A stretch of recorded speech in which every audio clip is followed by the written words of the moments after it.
In Great Britain, between 1760 and 1840, it was pretty common for elderly people and even some public servants like policemen to make some side money around town as a knocker-upper. What they would do is, these knocker-uppers, what they would do is they would go around, and if you were really good at it, you could make a full living, right? You could make a full living as a knocker-upper, servicing about 100 clients a day. And it took me everything to not have a face during that, because it's so. I didn't make this up, I promise.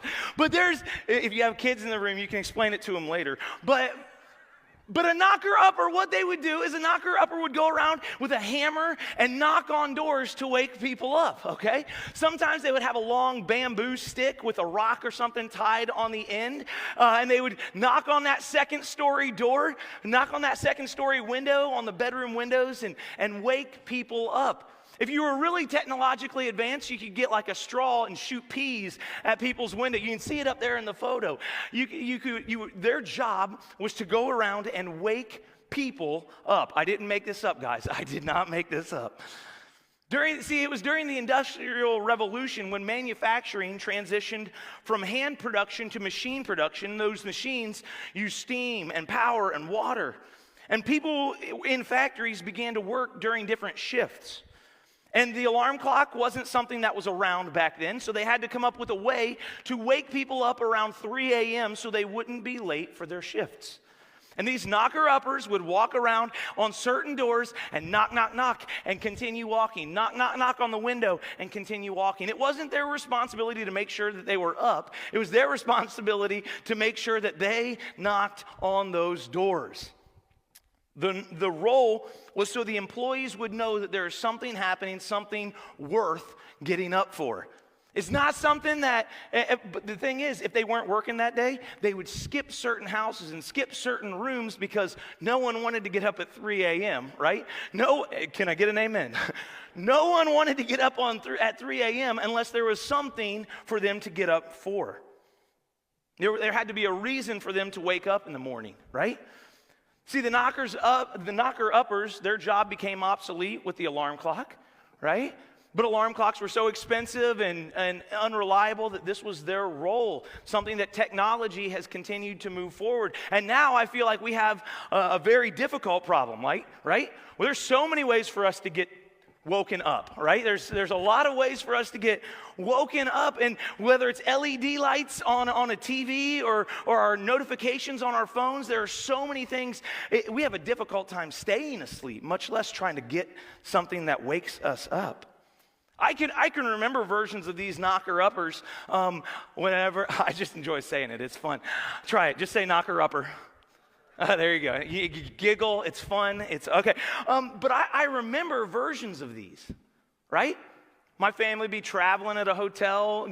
We'd have a flight the next morning, and my dad would walk into that room and pick up that huge hunk of plastic, and he'd dial 0, and he'd say, "Hello, can I get a wake-up call for 6 a.m.?" Any of y'all ever done that? Yeah. The wake-up call? Man, as a kid, I loved it. I was like, we get to get woken up by a phone call? This is amazing. It was something that would happen, and we'd have to get our flight the next morning, or something that we were really looking forward to on a vacation that we got to go do, and we wanted to make sure that we didn't miss it. And I remember my dad, we walked into one hotel room, and we were out of town for a wedding, and the wedding wasn't until the afternoon, and man, we walked in there, and I picked up that phone, dialed 0, it's like, "Hi, can we get a wake-up call for 6 o'clock in the morning?" My dad said, "What are you doing? We don't have to be anywhere early. We're sleeping in. Don't get a wake-up call." This idea that what are we waking up for? That's what this series is going to be about. I think that's the root of all the questions of why we go to bed at night. What are we waking up for tomorrow morning? Every morning we wake up with a list of things that are ready to monopolize our time. An endless list of opportunities waiting to fill our schedules, from the mundane and inconspicuous to the unexpected. It's our job daily to figure out what we are going to allow to monopolize our time and our mental space. Unfortunately, these detours of life have a nasty habit, a really, really nasty habit of making us dread our day. God's word is better than any morning hack that we can do to wake up refreshed and ready with purpose for what he has planned for us this day, instead of hitting the snooze button and missing life after the alarm clock. When I think of this, I think of difficult situations, times that I don't want to wake up, right? Times where it's really easy for me to roll over and be like, just 5 more minutes, right? It's whenever I have to have a difficult conversation. Difficult conversation, maybe at work, maybe in your family, maybe you've got to tell your boss that the project timeline is going to be moved back, or a client that you're not going to hit the timeline the deadline that you had set initially. Maybe it's waking up and knowing that you're going to have to fire somebody that you love, somebody that was doing their job, but due to budget cuts and restrictions, this is something that's going to happen. You have to wake up and tell your spouse that, oh, by the way, I'm not going to be there on your birthday. Sorry, Kristen, this is how you're finding out. I've got some, but this idea of these difficult conversations that we always have. We had to have a conversation with one of our kids that was looking forward to something coming in the mail. And they kept doing that tracking, and they kept moving it back and moving it back and moving it back. Well, it won't be here today, it'll be here tomorrow. Those difficult conversations that just grate at you and like, no, I don't want to do this. I don't want to have this conversation. Those days can make it easy to just stay in bed. Moses had a real big portion of his story was about dealing with the problems. His problems, but also the people of Israel's problems. It was just always like every day it was like, oh my goodness, here we are having to have these difficult conversations again. Here we are having to have these difficult, frustrating problems that we're faced with right in front of us. We got to have these conversations again. And today we're going to be in Exodus chapter 33. If you want to open your Bibles and turn there. Exodus chapter 33, we're going to see what we can learn from Moses about this. But before we jump into it, I do need to set the stage a little bit. Before we jump into Exodus 33, we got to deal with Exodus 32. And in Exodus 32, something happened. In chapter 19, we're going to go all the way back. The people for a few months had been free from Egypt. God had sent the plagues. They had walked across the Red Sea. They were kind of in this excited state afterwards. And then they immediately started grumbling and complaining. You ever been there? You just start a road trip and like immediately the kids in the back, those tiny humans that you're walking around with, just start yapping and grumbling and complaining. Are we there yet? Where? I don't have my snacks. She's touching me. He's looking at me. All of those things.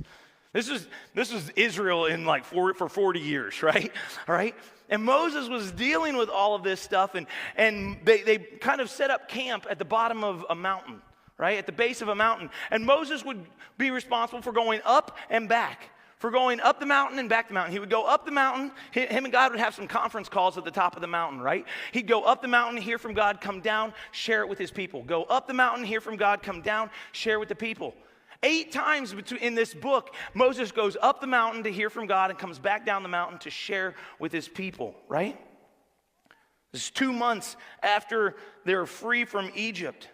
Complaining, grumbling going on. And Moses would go up to the mountain and come back down. And on his sixth time, he goes up the mountain. He's gone for 40 days. He's gone for 40 days. Now, that's a long time. People had kind of already gotten in their morning routine, right? Okay, here's what goes on. We camp, we wake up, do breakfast. Oh, Moses has gone up the mountain again. Okay, he'll be back this afternoon. Moses comes back. But this 6th time was different because he was gone for 40 days. And in that 40 days, something happened. When people get restless without a purpose, they start looking for something to occupy their time. I'm guilty of that. You ever get restless without a purpose and you just start looking for something to fill the void, something to fill the time? Well, that's what the people were doing. What they did is they gathered all of their gold. They gathered all of their gold. They're like, we need a vision. We don't know if Moses is ever coming back, and we need something to give us purpose. And they got all this gold. They took off their earrings and their necklaces and all the things, and they formed this golden calf. Right? This is Exodus chapter 32. They formed this golden calf, and they made it, and they melted it all down, and out comes this calf, and then they started worshiping it. Better yet, this calf that they just made, right? This image, this God image that they just made, not only did they start worshiping it, they started thanking it for setting them free from the slavery 3 months ago. Think about that. They created something out of thin air, out of nothing, and they said, hey, we're going to thank that for setting us free. They'd forgotten about God. They had broken a covenant that they had made with God. And that's where we pick up this story in Exodus chapter 33. And in verse 2 it says, I will send an angel. Moses goes back up the mountain, comes down, has some anger management moments, breaks the tablets that God gives, right? And then he goes back up to the mountain, and this is what God says. I will send an angel before you to drive out the Canaanites, Amorites, Hittites, Perizzites, Hivitites, and Jebusites. Go up to the land that flows with milk and honey. But I will not travel with you. I will not travel among you, for you are stubborn and rebellious people. If I did, I would surely destroy you along the way. Here, God seems to disown his people. This, but it's what sin does. Sin that separates us. It's that sin that separates us from God, where God is like, listen, I'm just going to go ahead and have you go. I can't go with you. I can't go with you. And as I sat there and I read that, I started to think, I was like, the Israelites are still getting the thing that they wanted. God is sending them ahead. God's saying, listen, I still want you to go. I'm even going to send an angel to deal with all the problems that you're going to have, but I'm still going to have you go to the promised land. I'm still going to have you go. I think it would have been really easy right there to just cut your losses and run. It's like, wait, what? We have broken a promise and you're still giving us the promised land? Are you serious? Okay. Have you ever fallen in love with the gift and not the gift giver?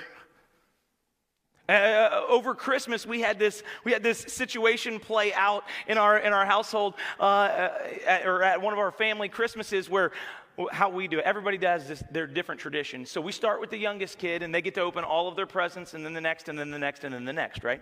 And there's this one of the kids, not necessarily one of mine, but one of the kids started opening up presents, and they were like, yes, I got what I want, and threw it over here. And then the next present, yes, I got what I want, and then threw it over here. And then the next present, yes, I got what I want. And they didn't read anything. We were like, who's it from? And he's like, doesn't matter, just throwing paper, right? Just getting the things that he wants. We're like, as adults, we're trying to like, okay, who got that thing? Who do we need to thank? You know, all this stuff. And then the very next kid was like opening a present. And he like just get it a little bit open where he could see what it was. And he was like, oh my goodness. And then he'd run away and be like, oh my goodness, thank you so much. I know, I've wanted that for a long time. Oh my goodness. And we're like, all right, hurry it along. So he'd come back up and finish opening up the present. And then start the next one. And like 5 times he just stops and goes. I'm like, stop, dude. He kept remembering who was giving him the present and going over and thanking them. But it was 2 people back to back, very different views of how to thank the giver, of how to make sure that you're not forgetting the giver. And I think it would have been really easy for them to settle for a version of God's promise in their life, forgetting the giver, but remembering the gift. God promised us a promised land. We're free now. We're not slaves any longer, and he's still giving us the promised land. Oh my goodness, 2 out of 3 ain't bad. The people had fallen in love with a piece of God's promise. They'd fallen in love with a piece of the promise. They had forgotten about the gift giver. See, when God had promised to set them free back in Exodus chapter 6, he had a conversation again with Moses. And in Exodus chapter 6, verse 6, he says, I am the Lord, and I will bring you out from under the burdens of Egypt.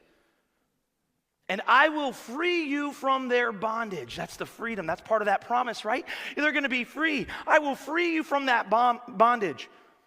I will redeem and rescue you with an outstretched hand, with an outstretched arm, and with great acts of judgment. Then I will take you for my people, and I will be your God. I'll take you for my people, and I will be your God. See, there was 2 different parts of that. There were 2 parts. There was the freedom aspect, the freedom from bondage, the freedom for what they were enslaved in. But then the second part is that they would be his people, and he would be their God. That was a purpose. That was the purpose for their life. That's what happens to people. We end up falling in love with a version of a promise, but forget about the one who promised it. That's what Israel's constant time in the wilderness was doing. See, the difference between freedom and purpose is there's something physically restraining you. If you have freedom without purpose, you're still not getting to where you're supposed to be going.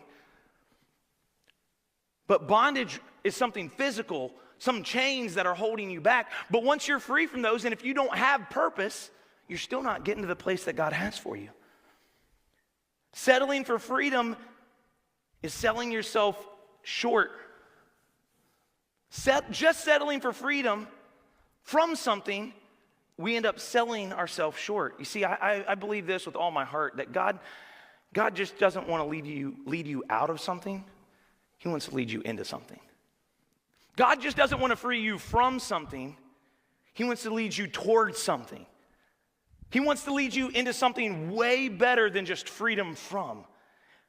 And it's really easy for me to get caught up in that. Well, I'm better than where I was, right?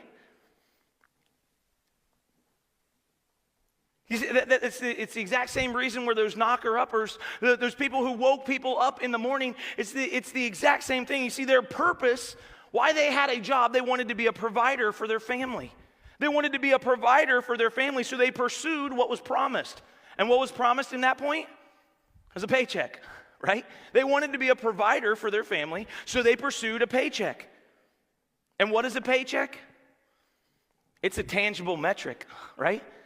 It is a perception that they are achieving their purpose.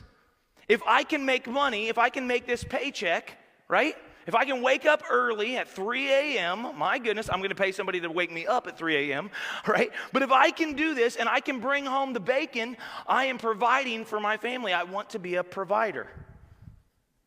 This is the same metric that the Israelites used. But the perception can easily become the pursuit. The same metric the Israelites used was this. Israel's purpose was to become God's people. So they pursued what was promised. God said, I'm going to set you free and give you a promised land. And it's something that's out here, this land that's out there. And they're like, that's what I'm going for. And that land became the tangible metric. Wait a minute, we can still get to the land? God is still going to give us the land even though we broke the promise? God is still going to give us that land? Oh, man. The perception became the pursuit. The promised land became the pursuit. This is something that they were after. We can still go to the promised land. But the promise wasn't just that. The promise was that they would be his people, not that they would dwell in the land. Right? The promise was that they would be free from their bondage.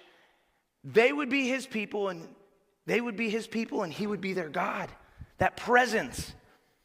Pope John Paul II said this: when freedom doesn't have purpose, it turns against humanity and society.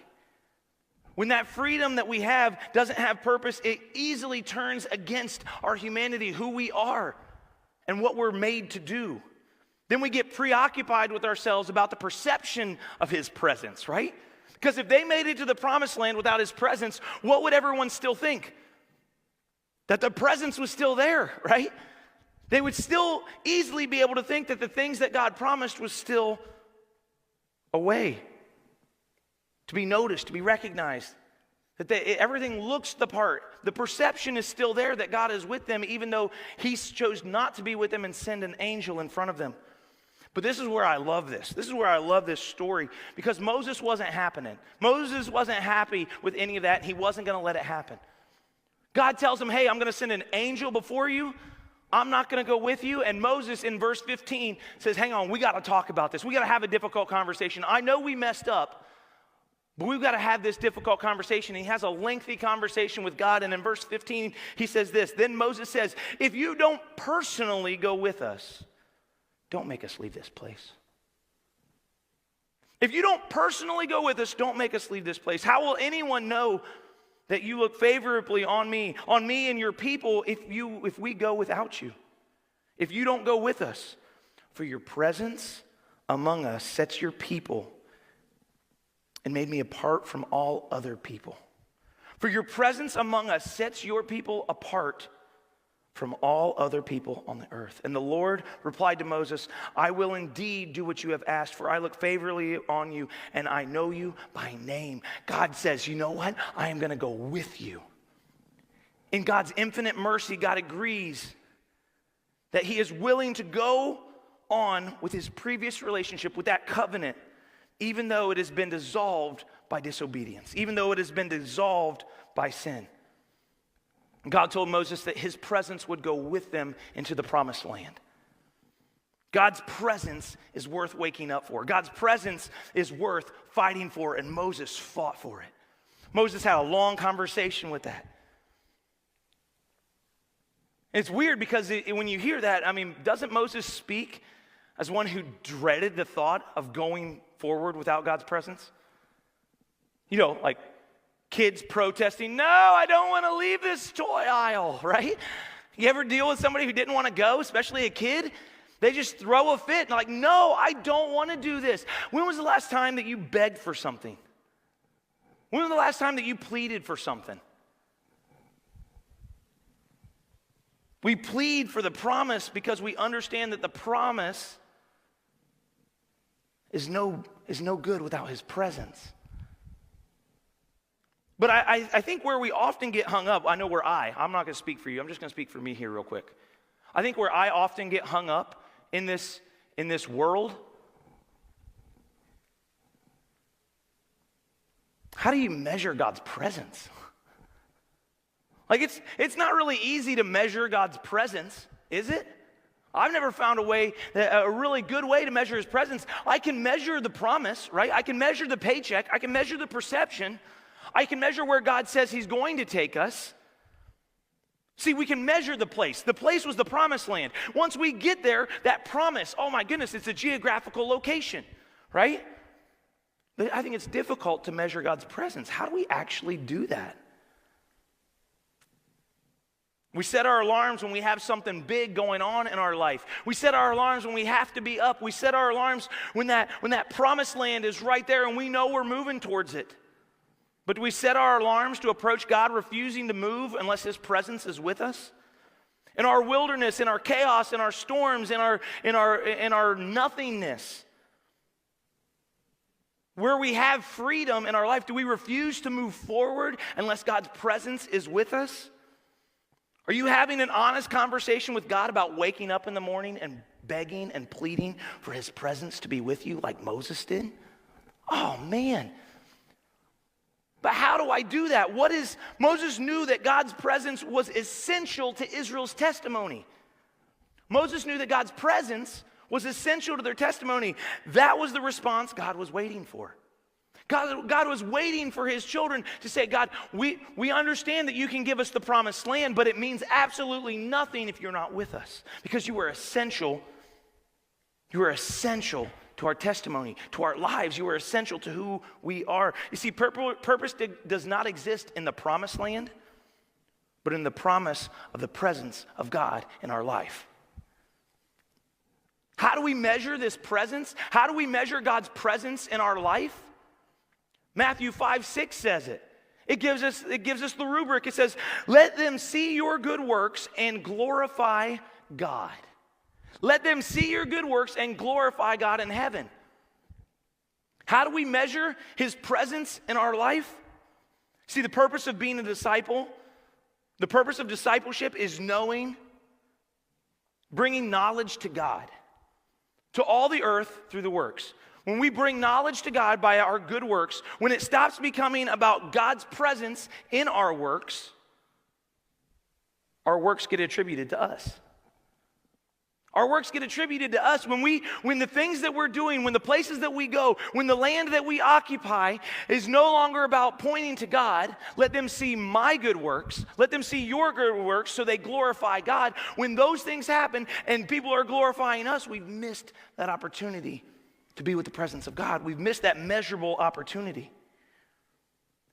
God hears their plea and grants their request. And the Lord replied, I will personally go with you in verse 14.